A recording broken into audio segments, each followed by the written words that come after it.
Hi, this is Abhishek Bal, your host, and this is a follow-up video to the solutions of the problem that we had discussed in our last swap class. Many of you have actually requested to come up with the solution and explain the whole concept once again through the problem solving. Okay, so let's dive to the problem first. So the first problem it talks about um, party A and party B. It's basically a domestic interest rate swap in a fixed for floating arrangement wherein there are a couple of parties. One is party A and another is party B, wherein party A wants to enter as a fixed rate pair. So party A is fixed rate pair, but obvious if he is a fixed rate pair, then he must be the floating rate receiver and vice versa for party B, right? So we already know that. That's how it happens. Okay, so this is floating rate receiver, and then this party is fixed rate receiver. Okay, now at the origination, what is the value of the swap? Before that, let's just rehash the question once again. So the question says that three LIBOR rates are given for year 1, year 2, and year 3. The swap spread is enumerated to be 100 basis point, and party A wants to enter as a fixed rate pair. Party A wants to enter as a fixed rate pair, and party B is obviously the floating rate pair. So we have to find out the swap fixed rate for this transaction. All right. So let's just plot the interest rate curve. So this is t is equal to 0, this is t is equal to 1, this is t is equal to 2, and this is t is equal to 3 here. So we have three spot rates given as 5%, this is 6%, and this is 7%. The swap spread is enumerated to be 100 basis point over and above this. So the swap spread is like this. So basically the party are going to transact on the LIBOR rate, on the swap rates, and the swap rates is 100 basis point above this. So that means this is 6% for first year, the swap rate. And this is 7% and this is 8% respectively. So these are the swap spot rate, if you can call them. Now we have to find out that against this spot rates that have been given, what should be the equivalent swap fixed rate, right? All right.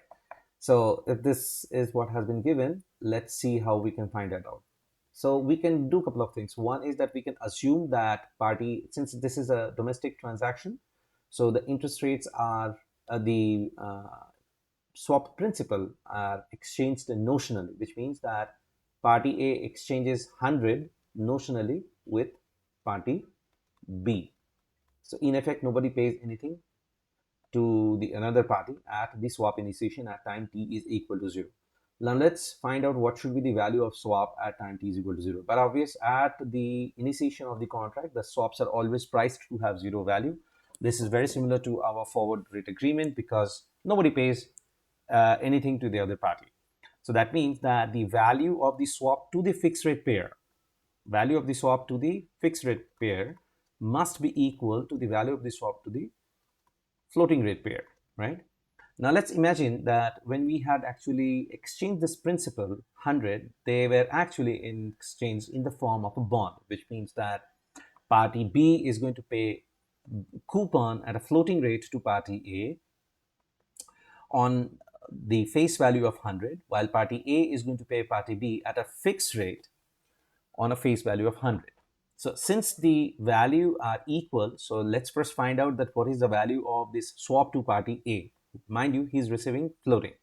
Now here is one more thing that we need to understand, that is when we are talking about the floating rate gets adjusted, that is it gets reset at every payment date. So that means that the rate that we are witnessing today, the rate at which the floating rate pair must make payment to the fixed rate pair, the only first year rate is known to us. Mind you, these rates are for the respective maturity. So the first maturity, which also coincides with the first payment date of the swap, is 6%, and that's the rate at which the floating rate pair must pay.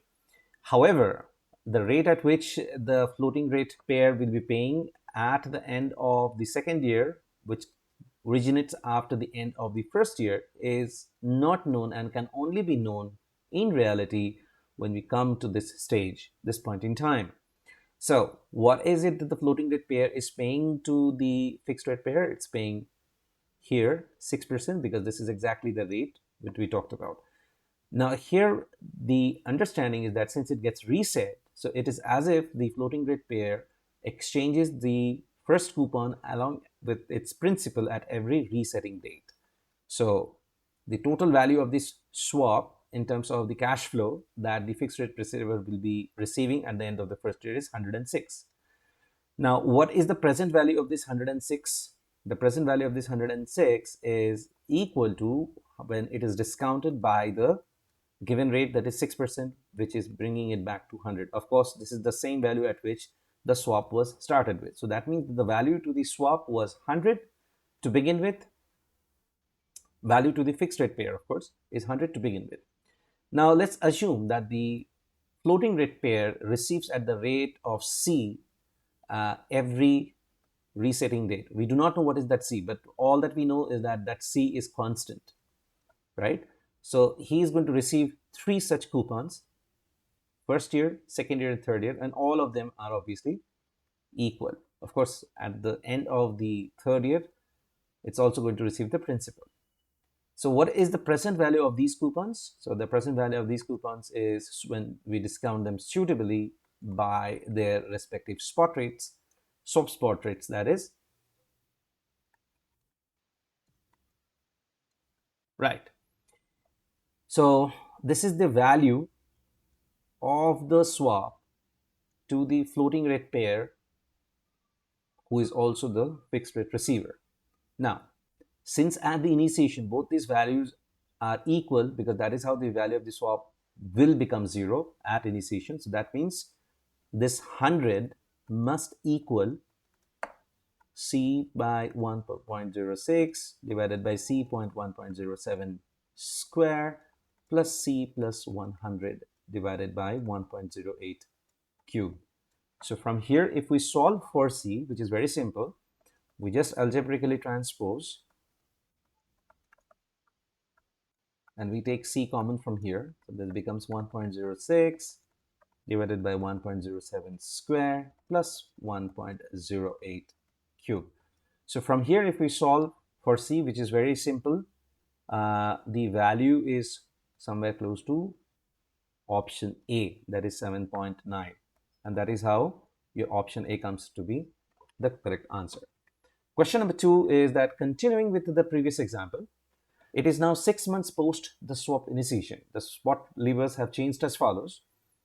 Lever from 0 to 0.5. Now the 0 is different from the initial 0 because now 6 months have elapsed. So the new rates are for 6 months period, it's 5.5%. For 1.5 years period, it is 6.8%, and 2.5 year period is 7.7%.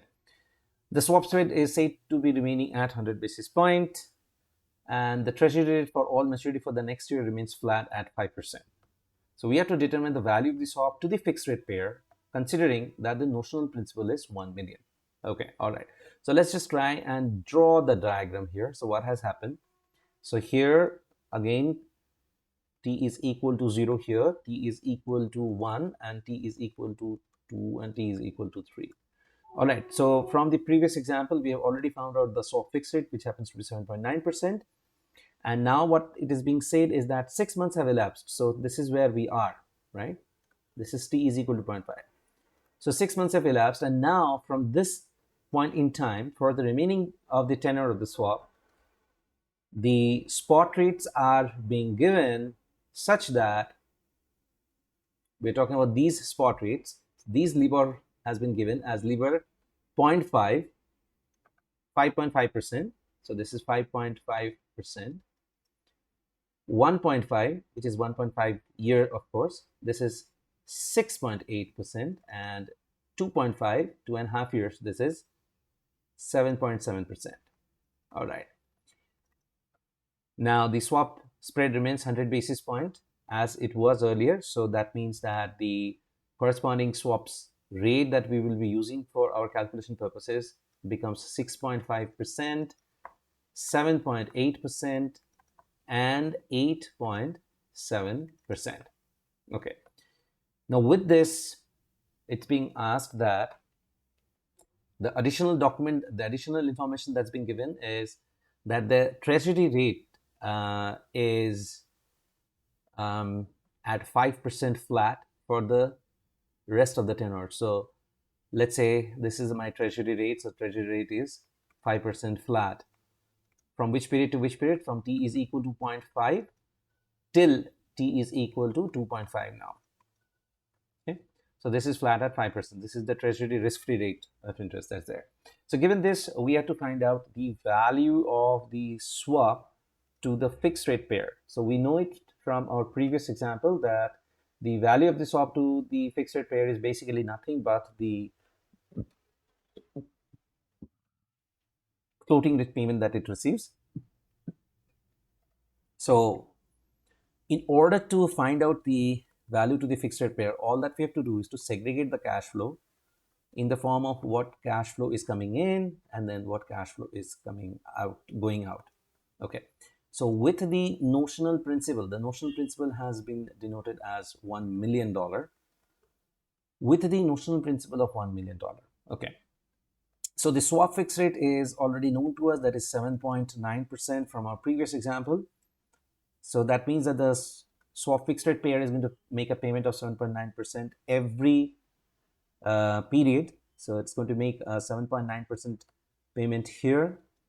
It is going to make a payment of 7.9% here, and it is going to make a payment of 7.9% here. Of course, here the face value or the principal is also exchanged here.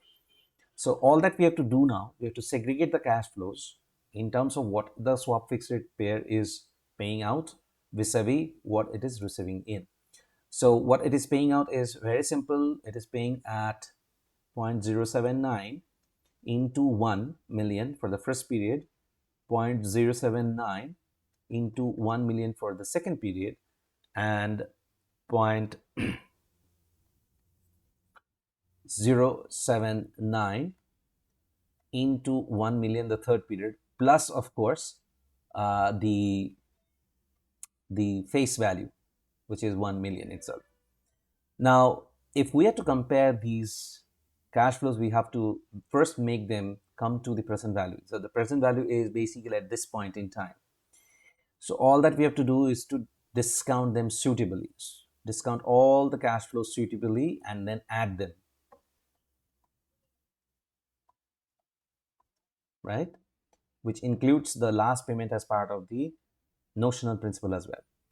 Now the question here is that at which rate we should be discounting. So please understand out here, the treasury rate of 5% out here is irrelevant. Why it is irrelevant? Why we cannot make use of the risk-free rate to discount? For simple reason that the LIBOR rate versus the swap rates, they're not risk-free. They're, however minuscule, there is always an element of credit risk which is embedded in it. And precisely why the swap spread and the swap rates becomes, swap spread is 100 basis point over and above the LIBOR rate, the respective LIBOR rates. And that is how these rates come into being. So the risky cash flows must be discounted by their respective risk factors. So the risk factors out here are 6.5% for the first year, 7.8% for the second year, and 8.7% for the third year. Now, which year we are talking about? We are talking about the new rates pertaining, we are talking about the new rates pertaining to the new LIBOR rates out here. The earlier, remember, the earlier rate was 5%, 6%, and 7%. Now this LIBOR rate has increased by 50 basis point. However, the swap spread has remained same, so that means the swap rate becomes 6.5%, 7.8%, and 8.7%. So all that we have to do is to discount them with their respective spot rates, swap spot rates, that is. For how many period? Well, for the period given for the first payment is received here, so it is being discounted back for 6 months, this being discounted back for 1.5 years, and this is being discounted back for 2.5 years. So this becomes 0.065 into 0.5. This becomes e to the power minus 0.078 into 1.5, and then this becomes minus 0.087 into 2.5. Of course, out here, this last principal is also to be discounted back. So this becomes 0.087 into 1. Okay. So if we add all of them,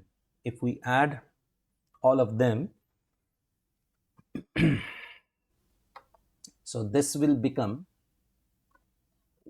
1.014836 million. Okay, so this is the cash flow out. This is the cash flow out as far as the swap fixed rate pair is concerned. What is the cash flow in? That's pretty simple. All we know already that the cash flow in is the actual spot rate decided at the last resetting date. So the first, in this case, the last resetting date happens to be the swap initiation date itself. So at this point, the floating rate pair, what the rate at which it will pay, that was already pre-decided. What rate it should be paying? It should be paying at the rate of 6% as it was already decided. So the floating rate pair is going to pay 6%. So, and then the principal, so what it is going to pay in total, it is going to pay 1.06. But this 1.06 is going to be paid out here. We have to again discount it back to the present value at point t is equal to 0.5. So all that we do is to multiply 1.06 into the respective discount factor, which again happens to be 6.5%. So 0.065 into 0.5. This is the cash flow in. So if we do this, then this becomes 1.0261. Okay, so the floating rate pair is making a payment of 1.026, while the fixed rate player is making a payment of 1.014836. So if you, this is the cash flow in, but obviously the cash flow in is higher than the cash flow out. So that means there is a positive value that has accrued to party A, right? How do you find that out? Well, that's pretty simple. 1.0261 minus 1.014836 in terms of million. If you do this math, this comes out to be somewhere close to 11,000. That's in dollar terms, so 11,268, which is option B that comes closer to it. So the option B is the answer to this particular question. All right, so coming to the third question, and this is a pretty tricky one because most of these student candidates do face problems. I mean, I have intentionally made this problem a little more trickier than you might actually get in exam. But then this would actually strengthen your understanding of the whole thing at a much better manner than what it is being depicted in your book. So it talks about the comparative advantage. The comparative advantage is basically wherein two parties are there and one party has an absolute advantage over another party in both the interest rate environment when it can borrow. For example, party A can borrow at the rate of 7% fixed rate, and also it can borrow at the rate of a reference rate, a secured overnight funding rate, or SOFR plus 50 basis point, whereas party B can borrow at 8.6% fixed rate and it can borrow at a floating rate of SOFR plus 100 basis points. So whenever such comparative advantage is to be worked out, your exam questions may first revolve around finding out the comparative advantage. So that's absolutely simple. All that you have to do is to first take out the absolute advantage difference. So absolute advantage, we know that A is winning against B in both the markets. So the absolute advantage in the fixed rate market is 1.6%, wherein here it is 0.5%, right? So the comparative advantage is nothing but the difference between this two absolute advantage, which is basically 1.1%. Okay, so all that it means out here is that on a comparative basis, on a relative basis, not on an absolute basis, on a relative basis, party A has upper hand as far as borrowing in a fixed market is concerned, and party B has an upper hand as far as borrowing at a floating rate is concerned. Okay, and this is exactly how we find order. Obviously, at the cost of repetition, on an absolute scale, party A has an advantage over party B in both of the markets. But here we have to find out that is there a competitive advantage existing? The answer is yes, the competitive advantage is existing, which is coming to 1.1%. And between these two parties, the competitive advantage will be split in half, making it 0.55%. So this becomes the 0.55% becomes the competitive advantage to each of these party. Each of these party to what? Well, each of these party can actually save on an additional 0.55% should they enter into a mutually satisfying swap. That's the whole problem. Okay, so here what is being talked about is that as far as party A is concerned, let's say, as we have discussed before as well, that swap is used to actually hedge one's liability. So the existing liability is with a lender A, and since it enjoys a competitive advantage, it is but certain that A would have borrowed from its lender at the rate of 7%, whereas B would have borrowed from its lender at the rate of the reference rate plus the 1%. Okay, the swap, if they actually decided to enter into a mutually agreeable swap, all that it will do is that it will further improve upon whatever they can actually whatever they are actually paying. So in this case, what party A could do is that party A could actually enter into a swap with party B, wherein it will be playing at the rate of floating. Now there is one more thing that I must tell you, why it is so. Since we're talking about actually risk hedging, so in this case, A anticipates that going forward, the interest rate may actually come down. So if the interest rate may come down, the party A would be paying at a much higher rate than whatever the market prevalent interest rate could be. So A would like to actually take some advantage out of that whole situation. And in order to do so, it would actually want to see if it can actually better on its borrowing rate. Remember, it can borrow, if it wants to borrow in the market, in an open market, it would do so at this rate alone, that is SOFR for 50 basis. However, if it can find a suitable swap counterparty who is ready to actually, to whom he is actually able to transfer the risk, then that risk also has to be economically much more viable. So the problem out here with A is that A is paying at the rate of 7% fixed. That's number one. Number two, it anticipates that in the near term the interest rate might drop. So it wants to take advantage of the situation. Now, if it wants to actually borrow at a floating rate, it could do so on its own without entering into any sort of obligation or swap at the rate of this, which is given. But if there is a suitable alternative existing which can actually be an improvement over this, then A would like to definitely explore. So in this case, since we can actually construct this swap, in fact, party A and party B can actually construct this swap. So the rate at which party A and party B would have been entering this swap is that A would be entering as a floating rate pair and B would be entering as a fixed rate pair. Exactly opposite is the viewpoint of party B, and precisely why it wants to actually enter into this swap. Remember, party B could have also borrowed at fixed rate from the open market, but that rate would have been 8.6%. Why would party B borrowing at the rate of fixed rate of 8.6%? The answer is that party B anticipates that the floating interest rate might actually go up. So it wants to hedge against that existing liability which it is serving at a floating rate, right? If it wants to do it, it could do it on its own. It could actually do it on its own. But if it does so, then it will have to pay 8.6%, right? But since the swap can actually be constructed in such a fashion that now 0.55% can actually be passed on as part of benefit to each of this party, let's see how the swap can be transacted. So the way it happens is that we take out this absolute advantage from both ends and then we deduct the absolute advantage. Whatever be the net, we simply divide it by 2 to benefit each of this party equivalently.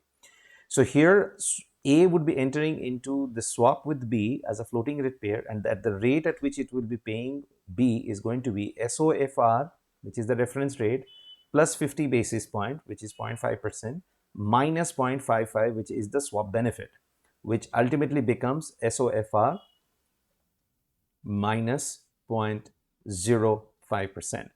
Similarly, B would be entering at 8.6% minus 0.55, which will make it 8.05%. So if A and B, they actually enter into a swap, they could enter into a swap at this particular rates. A would be entering into a swap with B at the rate of SOFR minus 0.05, which is an improvement over this. And B will be entering in the same swap with A at the rate of 8.05%, which is again an improvement over this. Both parties' objectives are fulfilled, and hence both actually enjoy this benefit. This is what the comparative advantage is, split between two parties. But do remember, the caveat out here is that both A and B, they are large scale financial institutions themselves. So the next problem is that what happens that if there is no financial institution? Well, if there is no financial institution, the problem becomes a little complex, because in such a situation there is going to be a large scale bank which will be involved, which is famously called as a swap intermediary. And the swap intermediary obviously is not going to do the job free of cost. The swap intermediary is going to have its own markup. So let's take up this example, and this example is going to be pretty exhaustive, and yet I would believe that this is going to actually help you boost your learning a lot more out here. So let's imagine what the situation out here would be. So from the previous slide, we know the in absence of a swap intermediary, which is obviously not required if both the parties are large-scale financial institution, the party A will be borrowing at the rate of, effectively it will be not actually, effectively it will be borrowing at the rate of the reference rate minus 0.05, because the fixed rate payment is going to be served by party B. We have already discussed this. This is the fixed rate payment which is going to come in. So it is effectively going to borrow at this rate, SOFR minus 0.05, and party B effectively will be borrowing at the rate of 8.05. Okay. Now, but obvious, if a swap intermediary is coming in, swap intermediary is going to have a markup. The markup happens to be 30 basis point. So again, since the benefit is being split between two parties, the cost must also be split between two parties equally. So that means each of these parties in effect must pay at the rate of 0.15%. This is equivalent to saying that in a case party A and party B, they are non-financial institution.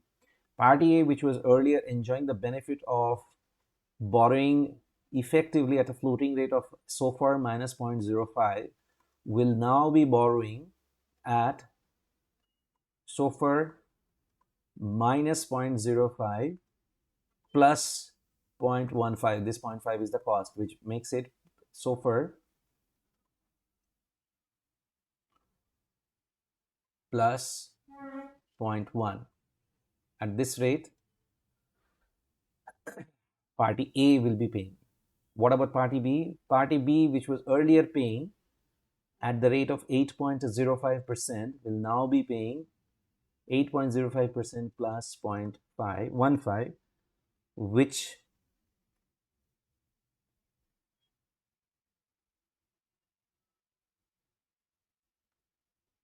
makes it 8.2%,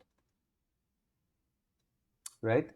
So in this case, what has happened? That party A will now be paying at the rate of SOFR plus 0.1, and party B will be paying at the rate of 8.2%. Okay, so far the problem seems all right, but here's the catch. The catch is that we have just depicted one part of the cash flow coming into the swap intermediary. What about the other part of the cash flow which is coming out of the swap intermediary? So the respective parties, how the swap intermediary is going to make the payment, and yet it is going to have its profit as well, markup for 0.3% that we discussed. Okay. So in this case, we actually make use of a trick. And that trick is that we have to balance this whole situation. So the way it happens is that we first find out, we take the steps are that we find out which is the party which enjoys the absolute advantage. So in this case, the party enjoying the absolute advantage happens to be A, because A has a preferential treatment both in fixed rate market as well as floating rate market. Second, we find out the net cost that is accruing to party A, ignoring the reference rate. Ignoring the reference rate, we have to find out the net cost. Third is we have to also find the net benefit. Okay. And then we have to add these two in order to find out the cash flow that should accrue to party A. So in this case, the party A enjoys the absolute advantage. We'll start with that. So once we started that, the net cost, what is the net cost? The net cost happens to be 7% out here and minus 5%. So that the net cost happens to be, if we deduct this floating rate minus fixed rate minus floating rate, so that becomes 6.5%. And the net benefit out here is 0.55%.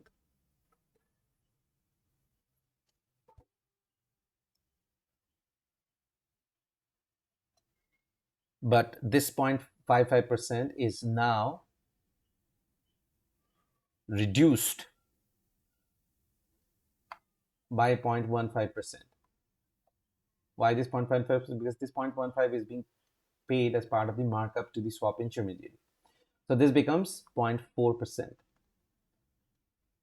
So we add this net cost and net benefits. So this net cost came out from this 7% minus this 0.5%. Remember, as we say, that we find out the net cost by deducting the fixed rate from the floating rate, ignoring the reference rate if any. So if we do this, it comes out to be 7 minus 0.5%. This comes out to be 6.5%.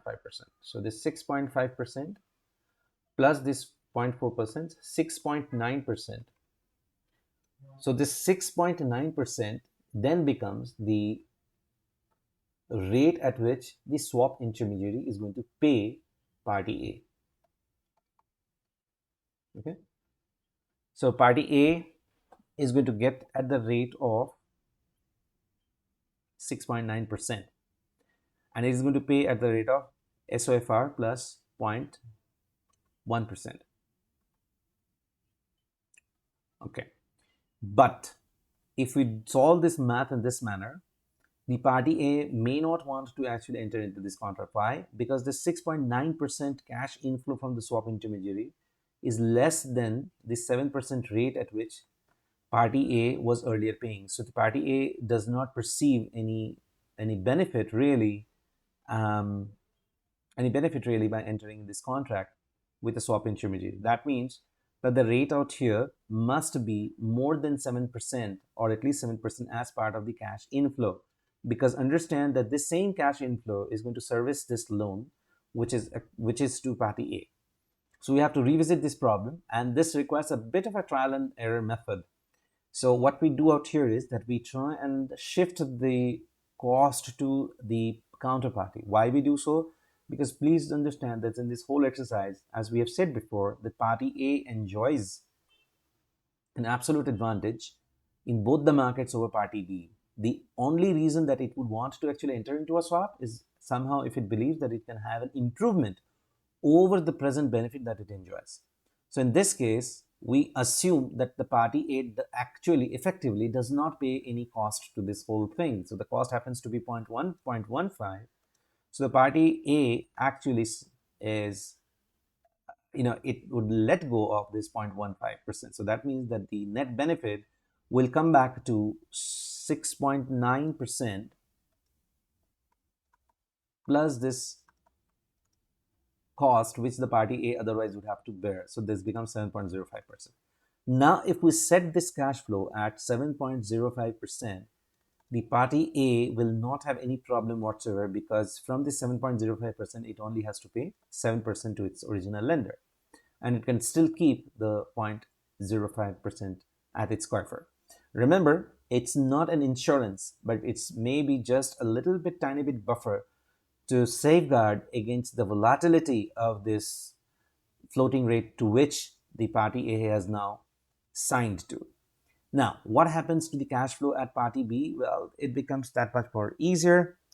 All that we do right now is we shift the entire cost to party B, and then we say that party B is going to, now there's a couple of more things that we have to do, that we structure back this entire,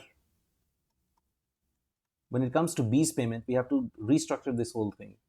Now in this case, what we do, the first step is actually to ignore the spread over reference.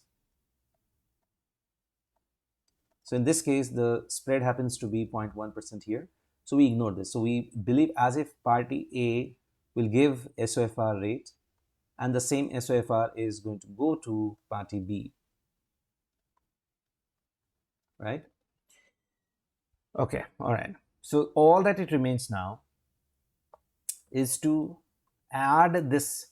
The rest of the things becomes easier. So all that we do now is, instead of this 8.2%, what we do is that we add the entire cost of 0.3% out here. So 0.3% would mean 7.05 plus 0.3 becomes 7.35%. And here is the entire math being solved. Okay. So B will be paying at the rate of 7.35% fixed. Swap intermediary is going to pay at the rate of 7.05% to A. Swap intermediary is going to receive at the secured overnight funding rate of SOFR and pass on the same SOFR to B. Now, I know on the face of it, it might sound a little complex, but remember what has happened. We have actually, first, we did not have any problem in finding out the rate out here because there was no swap intermediary that was involved here. We simply mapped the swap cash flows between the two parties by splitting the benefit, and we saw that both the parties are benefiting out of this whole situation. But if there is a need of swap intermediary, more so if the swap counterparties are not financial institutions in themselves, so they would require somebody specialist, somebody who's a specialist, and somebody who would actually lessen the whole burden and lessen the whole credit risk that may emanate out of it.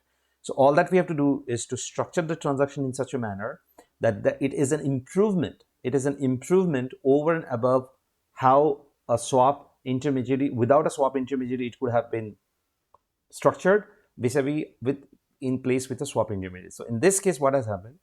All that the swap intermediary demands is 0.3%. So 0.3% is what it has to demand. So party A out here, party B out here, in between is the swap intermediary.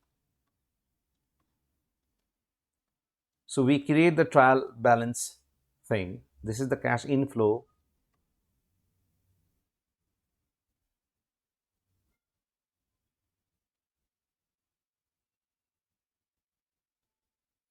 So this is fixed,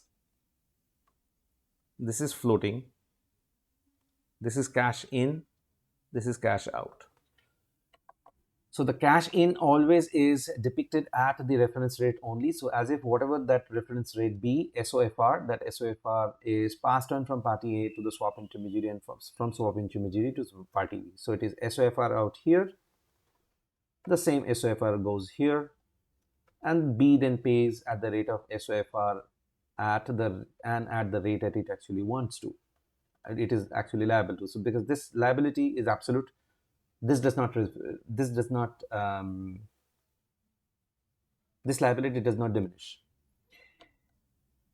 So this is one. Second is that we found out the way by creating this balance. Through this balance that we created, we found out at what rate A will be satisfied.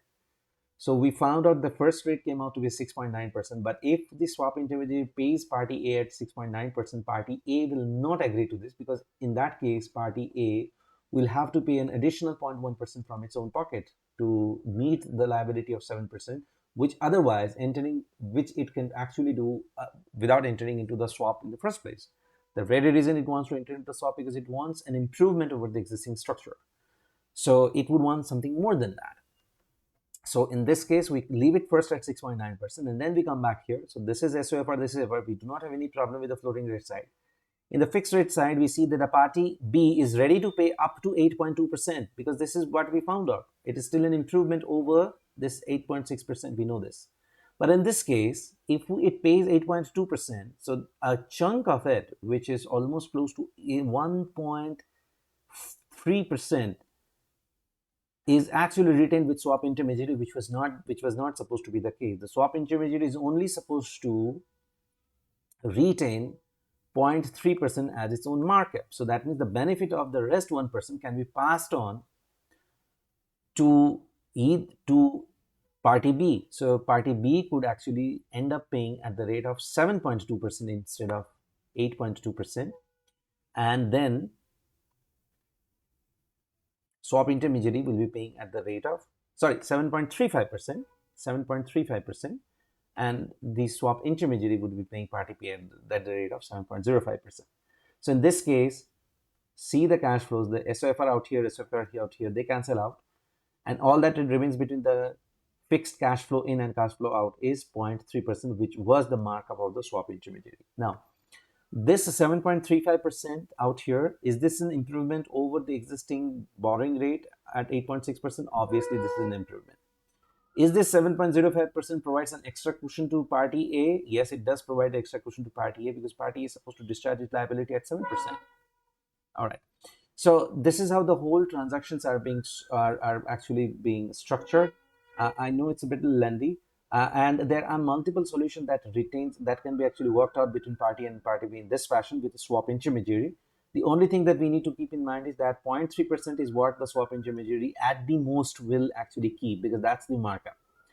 So other than that, whatever distribution that we can think of between party A and party B, satisfying, of course, these two conditions, that's welcome. So for instance, just I'm giving a heads up out here. So instead of, let's say, party A refusing to accept 7.05%, it says that, well, I need 7.25%. So all that it means is that party B will be paying at the rate of 7.55%. Again, the same thing, the difference between 7.25 and 7.35 happens to be 0.3%, which is the markup. Now, you might think that why party B would agree to this? Well, as long as party B's fixed borrowing rate is less than 8.6%, it would agree, rather, is less than 8.2%. That was what was found out. So as long as it is less than 8.2%, sorry, 8.05% was the rate at which it would have borrowed, right? This is what we found out without swap intermediary. So as long as B can actually find out any rate which is less than 8.05%, it would happily agree. So the least rate at which it can actually do this transaction profitably happens to be 7.35%, wherein the swap intermediary pays at the rate of 7.05% to 0.5% to A and retains its 0.3% mark. So that's how it happens. You could work out any number of other solutions as well. This is a practical problem that we have worked out, which works in the real world. Okay, now coming to the last, after that heavy dose of comparative advantage, coming to the last part of our problem, which is basically the international swap transaction. So we have two companies out here. One is based out of UK, another is based out of India. And in this case, it's a fix for fix transaction. So wherein it says the tenor is 3 years. So typically this is t is equal to 0, this is t is equal to 3, this is 1, 2, and 3. T is equal to 1, t is equal to 2, and t is equal to 3. Okay, so here what happens that the UK has borrowed at the UK party. Let's say that party is party B and the Indian party is party A, and the UK party has borrowed at the rate of 7% on 40,000 million Indian rupees. Okay. Whereas the Indian party has borrowed at the rate of 5%, fixed of course, on 500 million pound. Okay. So this is the story of the transaction. So at contract initiation, since this is a cross-border swap, they would physically exchange this value because the exchange rate of GBP INR happens to be 80 at swap initiation as per the problem given.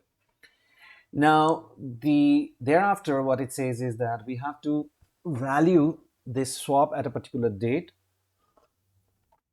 after the swap has initiated. So we have to value the swap 6 months down the line, wherein the exchange rate has changed from 80 to it becomes 82. Okay. And we have to find out from the perspective of the Indian company's perspective. Okay, oops, the Indian company happens to be the company B and UK company is company A. Okay, company B's perspective, which is an Indian company. We have to value the swap. So how do we value the swap? So value of the swap is basically nothing but the summation of all the present value of the cash flow that the Indian party B is receiving,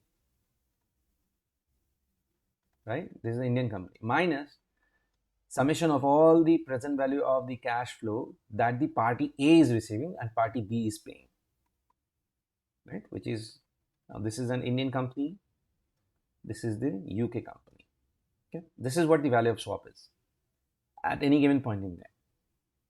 Okay, now first we have to map all the cash flows. So let's map the cash flow. So the cash flow is that the Indian company is going to pay 5% on $500 million.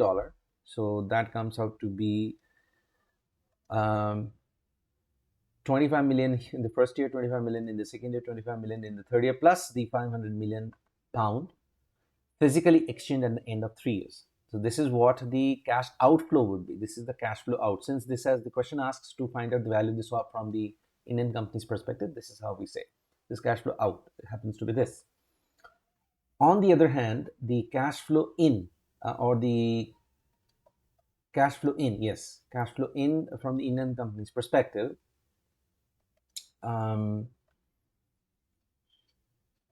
happens to be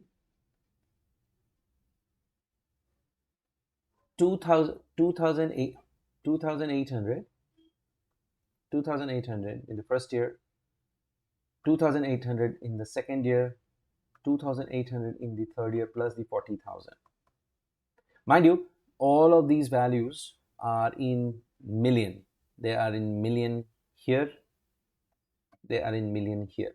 Only difference is this is in pound, this is in rupee. Okay, so this is how they have mapped all the cash flows. The timeline at which we have to value the swap is here, t is equal to 0.5. Okay, and all that it says is that at t is equal to 0.5, the respective interest rate is flat in UK as well as in India for the tenor of the swap, remaining tenor of the swap. How much that is? In UK, it is 4.5%, and in India, it happens to be 6%.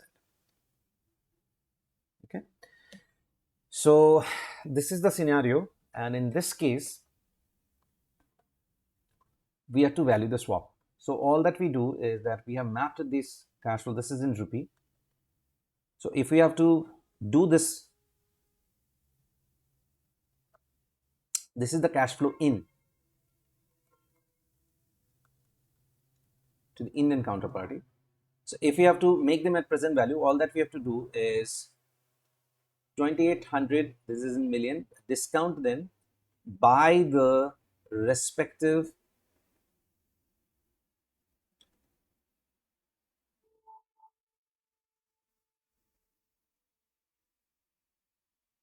0.5 plus 2800 into 6 into 1.5 plus 2800 and 40,000 e to the power minus 0.06 into 2.5. Right? This is the cash inflow, present value. Okay. So if we do this math, the value of that comes out to be